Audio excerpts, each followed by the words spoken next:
नमस्ते भारत के सचेत नागरिकों, आज आपकी थाली में क्या है? दाल चावल या कोई विवाद? आपने सुना होगा कि असली हिंदू वही है जो मांस नहीं छूता।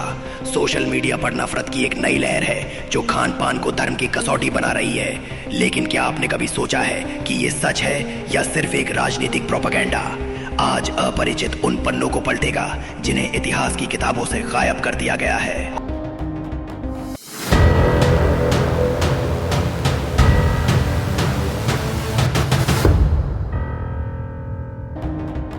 चर्चा करते हैं मर्यादा पुरुषोत्तम श्री राम की। वाल्मीकि रामायण के अयोध्या कांड अध्याय 52 श्लोक 102 में साफ उल्लेख है कि वनवास के दौरान श्री राम और लक्ष्मण ने मृग, हिरण और वराह बोर का मांस ग्रहण किया था।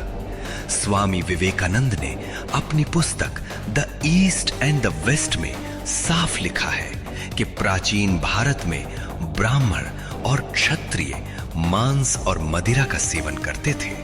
तो आज जो लोग मांस खाने को अधर्म कह रहे हैं, क्या वो इन महापुरुषों और शास्त्रों को भी गलत साबित करना चाहते हैं? भूगोल बनाम ढोंग, द एक्सपोज। भूगोल का खेल समझिए।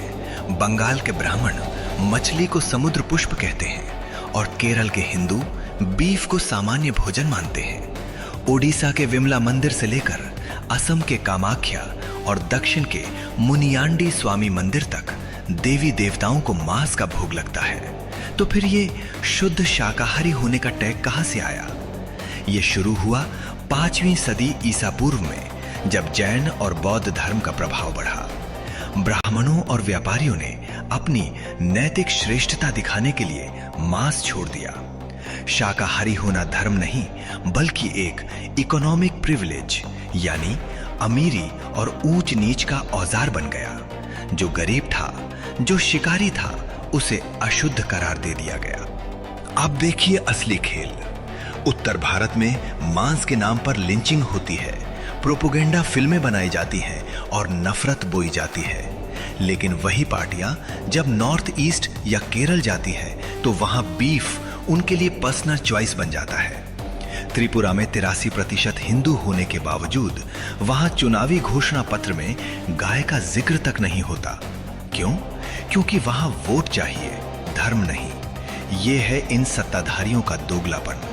हिंदी बेल्ट में नफरत का बाजार और दक्षिण पूर्व में चुनावी समझौता।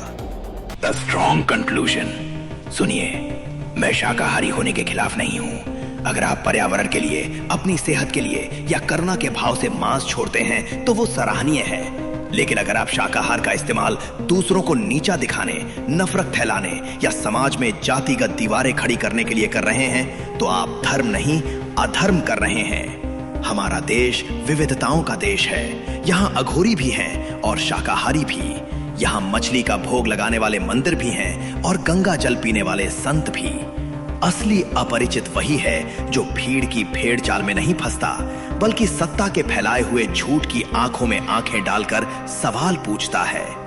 अपनी थाली के पीछे छिपी राजनीति को पहचानिए, नफरत मत खाइए, सच को पचाना सीखिए, क्योंकि जब तक आप बटे रहेंगे वो राज करते रहेंगे। जागो, इससे पहले कि आपकी थाली आपकी पहचान छीन ले। जय हिंद। सब्सक्राइब करें अपरिचित रिटर्न।